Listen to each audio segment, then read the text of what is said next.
What's up, everybody? If you're new to the channel, my name is Ari. I'm a professional triathlete, YouTuber. I make all the music for my channel as well. Check me out on Spotify. And if you're returning, you'll know that I'm struggling with an Achilles injury and I have to get a little bit creative with content. So today, instead of vlogging, I'll be sharing some of the knowledge that I've picked up over the years. Shout out couple.com, keeping the Chipotle flowing, keeping the dinner table filled with Chipotle. Yeah, so today's video is all about training zones. If you watch endurance sports YouTube, you've heard all these terms like LT1, LT2, threshold, critical velocity, VO2 max, all these acronyms and words. But what do they all mean and why are they important? Before I get into that, please click the first link in the description. It'll really help me, and you should send it to all your friends and tell them to click the link as well. Definitely click the link.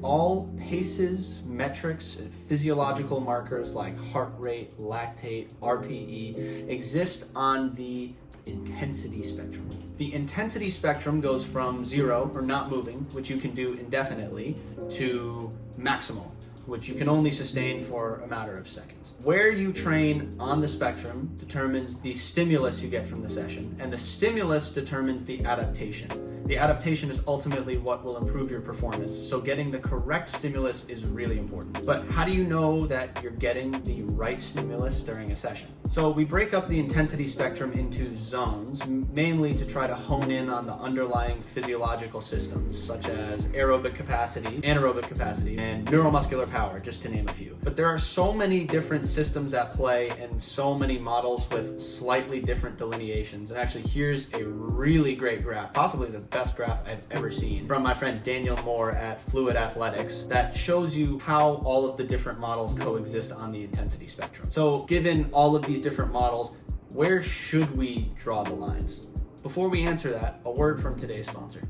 If you're someone who is focused on weight for any reason, whether it's losing, gaining, or maintaining weight, stepping on your standard scale isn't enough.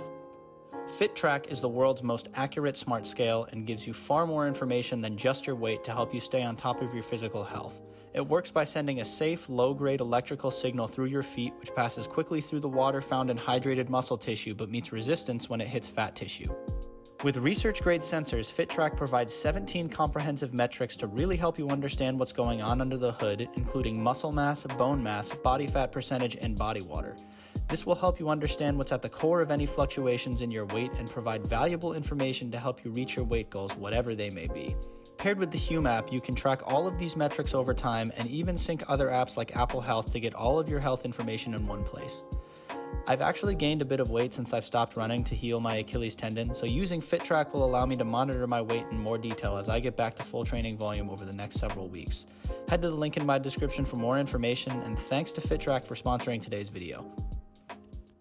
So where should we draw the lines on the intensity spectrum? I think a natural place to start is with the actual physiological markers that you can observe. You've probably heard of lactate. Lactate is the byproduct of anaerobic energy production. When you produce lactate, your cells push it out into the bloodstream. If you're able to clear that lactate, you can keep going. If you are unable to clear the lactate, then you'll be forced to slow down. So the amount of lactate that you are able to produce and clear is a major indicator of performance. There are 2 lactate thresholds. At first, when you're at rest, you're not producing much lactate. Once you start to exercise with some intensity, you get a linear, sustained increase in lactate. That is lactate threshold 1, or LT1. When you continue to exercise harder and harder, you start to produce more lactate than you're able to clear, and instead of a sustained linear increase, you get an exponential increase in blood lactate. That is lactate threshold, or simply LT2. We can see on this graph below, someone who's LT1 is 200 watts and LT2 is 255 watts.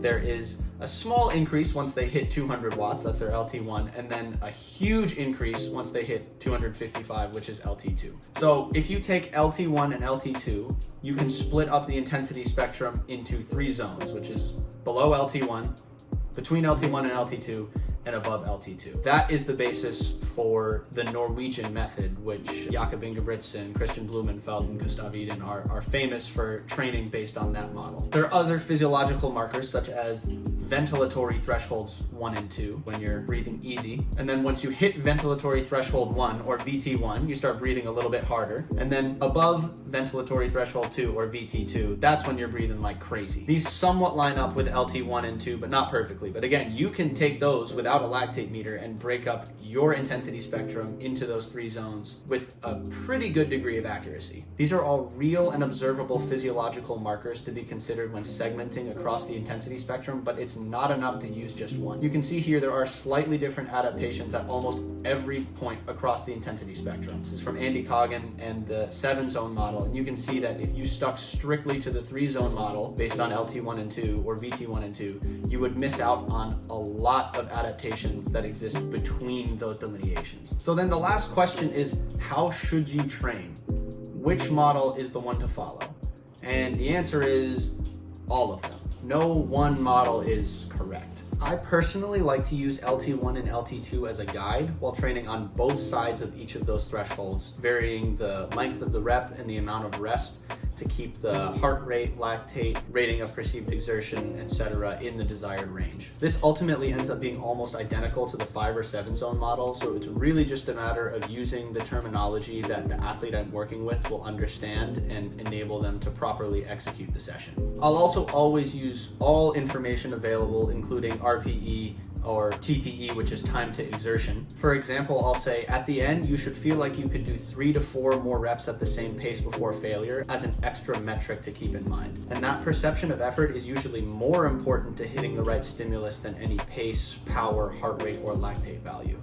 And finally, what about proper intensity distribution? How much of each of these zones should you do? That is way too complex of a question and deserves a video of its own. Thank you for watching. I hope this was helpful, and if you have any additional questions, throw them down in the comments and I'll do my best to give a much more specific answer. And make sure to click the link in the description if you haven't already. It really helps me.